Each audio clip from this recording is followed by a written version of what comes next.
Salut à tous, c'est Rick Logo de chez Galago Music. Aujourd'hui une vidéo qui commence en fanfare avec le titre Misirlou, un morceau de Dick Dale qui était notamment repris par Tarantino dans Pulp Fiction, et aussi dans Taxi, oui mais bon. Donc étonnamment je vais pas vous en faire le tuto, parce que je voulais un morceau qui claque un peu pour vous montrer que mes deux nouveaux ukulélés là, ils déchirent. Donc petite review sympathique, durant laquelle je vais vous montrer toutes les caractéristiques de celui-ci, et également de celui-là. Donc je remercie 1000 fois les magasins Paul Becher qui m'ont offert les deux instruments. Ils ont repéré que le mien, enfin l'ancien, avait des petits soucis. Ils m'ont donc offert ces deux-là, et je fais donc cette petite vidéo également pour les remercier. Alors je propose de vous montrer d'abord celui-ci. C'est donc un ukulélé de taille soprano, donc c'est le plus petit qui existe. Il est distribué par la marque américaine Kala, qui est assez connue quand même sur le marché, et c'est plus exactement le modèle MKP de la collection Makala. C'est donc un Kala Makala. Il a aussi un autre petit nom très exotique, puisqu'il s'agit du modèle dit Ananas. Ouais, je suis sûr qu'on peut superposer le fruit et la caisse pour mieux comprendre. Ah ouais. Donc du fait de sa forme, la caisse est plus grosse qu'un ukulélé traditionnel. Du coup, le son est vachement plus puissant et c'est assez inattendu. Avant de vous montrer comment il sonne, je vous le montre quand même de très près, donc je vais sortir pour ça. Donc niveau lutherie, le manche est en acajou, la touche elle est en noyer, et la table, le fond et les éclisses sont en agatis. Voilà, donc ça c'était les petits détails pour ceux qui sont curieux, mais il me semble que maintenant, on va le faire sonner, hein. Je vous fais déjà une petite démo en accord, donc au cas où vous trouveriez la démo sympa, je vous intègre les positionnements des accords, comme ça vous pourrez éventuellement le rejouer si vous avez envie. Donc une petite grille un petit peu jazz swing, voilà, qui fait plaisir.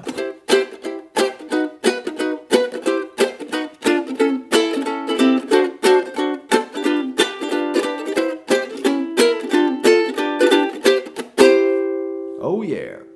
Alors au niveau du son, je trouve ça peut se rapprocher tout petit peu je dis bien, mais du son d'un banjo. Il a ce côté sec tout de suite dans ta gueule, que je trouve bien appréciable. Au niveau de la tenue, je trouve ça assez sympa, qui se cale bien, voilà, il trouve sa place. Je sais pas si c'est le fait que la caisse soit plus grosse, mais en tous les cas, là j'ai pas de sangle et il tombe pas.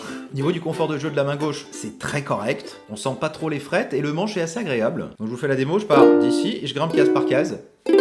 Sur un ukulélé vraiment d'entrée de gamme, genre à 30 €, en gros à partir d'ici, c'est mort, hein, le ukulélé n'est plus accordé. Et là on peut encore grimper. Yeah! Bon après ça devient très petit, hein. Je suis pas sûr d'y arriver, celui-ci. Ah si, j'ai réussi. Je vous le fais écouter maintenant en arpège. Alors là pareil, je sais plus, j'avais appris ça il y a longtemps, ça devait être dans une méthode, je ne saurais pas retrouver le titre. Bref, si jamais vous savez d'où ça vient, n'hésitez pas à le laisser dans les commentaires. Instant romance.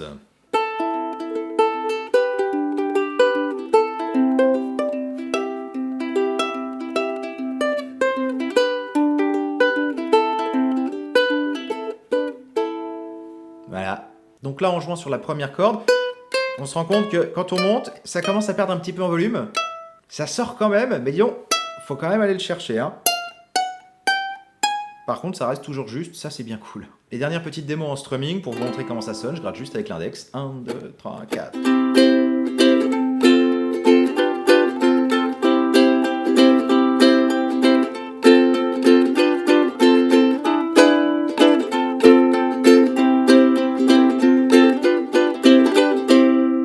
C'est vachement correct.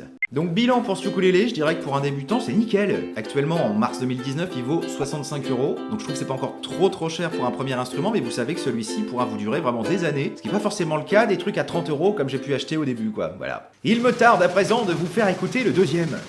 Tadam! Alors encore une fois c'est un Kala, cette fois-ci la taille est ce qu'on appelle concert, donc c'est juste le gabarit au-dessus de soprano. Moi maintenant je préfère, hein, les sopranos je trouve ça petit et tout, là c'est beaucoup plus confortable, surtout quand on est habitué à faire de la guitare, on aime bien avoir un petit peu d'espace quand même. Donc je trouve que celui-ci a une sonorité géniale, que ce soit au jeu au Mediator comme je faisais dans la démo au début sur Misirlou, que ce soit en accord ou en arpège, je vais vous refaire les mêmes démos que tout à l'heure avec l'autre instrument. Avant ça pareil, je vais vous le montrer en détail avec la lumière réelle. Donc ici la touche est en noyer, le manche est en acajou, ainsi que la table, le fond et les éclisses. On a également au dos de la tête des mécaniques à bain d'huile, et au-delà de tout ça, il a une finition brillante qu'on appelle gloss, so gloss. Donc ça provoque déjà des super reflets, je trouve ça trop beau. Et en plus c'est tout doux. Ah ouais, franchement, vraiment visuellement, c'est top la classe je trouve.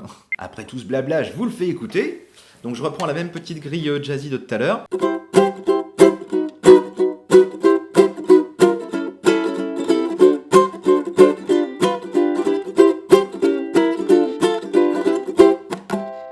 Yeah, les harmoniques en 12e case. Donc ici ça marche bien, déjà parce qu'on a plus de cases, on en a 18, tandis que sur l'autre il n'y en avait que 12. Et comme le restant de l'instrument est également plus large, et ben on a une projection qui est vachement meilleure, avec je trouve beaucoup plus de médium. D'ailleurs ça fait moins creux, là je retrouve pas le son de banjo par exemple. Je vous fais la même démo que tout à l'heure maintenant sur le petit truc en arpège.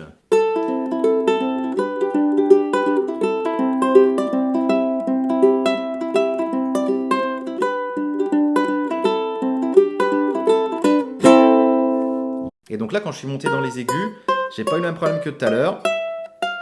Le volume est vraiment resté similaire. Donc dernière démo pareil en strumming.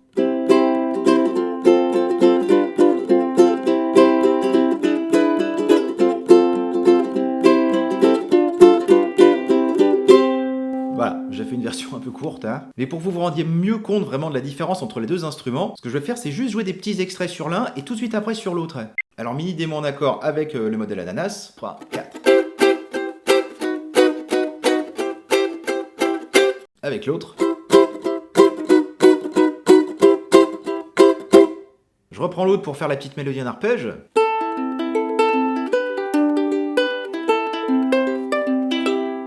Ok.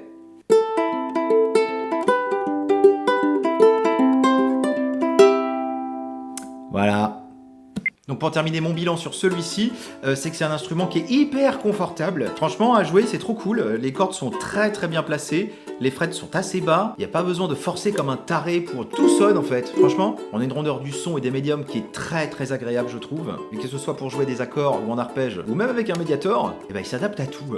Donc celui-ci actuellement, il est à 123 €. Alors évidemment, c'est pas le même tarif. Mais honnêtement, si vous voulez un instrument qui est beau, qui dure longtemps, ou pour faire un super beau cadeau, n'hésitez pas une seconde à prendre celui-ci, vraiment. Écoutez, voilà, j'espère que cette nouvelle review vous a plu. Ça faisait une éternité que j'en avais pas fait, j'étais un peu rouillé. J'espère que mes petites démos vous auront permis de découvrir un peu comment ça sonne. Bah, donc si jamais vous voulez retrouver les fiches techniques, je vous ai mis le lien du site chez Paul Becher, sur lequel vous aurez tout le descriptif et tout ça. Et on a mis en place un petit code pour ceux qui regardent les vidéos Galago. En rentrant le mot de passe YukuGala, au moment de valider le panier, bah, vous aurez les frais de port offerts. Ça peut toujours faire plaisir. Donc merci à tous de votre attention, n'hésitez pas à me laisser des questions dans les commentaires. À me dire aussi si vous voudriez que je fasse peut-être un tuto sur le morceau Misirlou. Qui sait? Merci encore une fois à Paul Becher, je suis ravi d'avoir ces instruments. Et à vous tous, portez-vous bien et je vous dis à très bientôt au détour du prochain tuto. Ciao.